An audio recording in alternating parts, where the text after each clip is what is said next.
कौन सी नमाज के लिए कबा की तरफ मुंह करना शर्त नहीं है?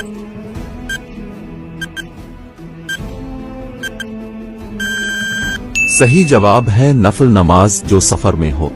इस्लाम से पहले दौर में कितनी नमाजें फर्ज थीं?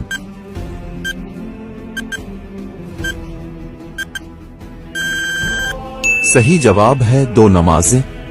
हुजूर सल्लल्लाहु अलैहि वसल्लम की रज़ाई बहन का नाम किया था?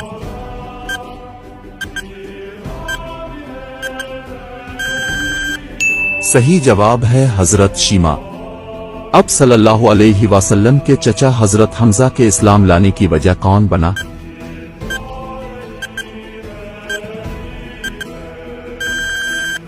सही जवाब है अबू जहल। खुतबा हज किस मस्जिद में दिया जाता है?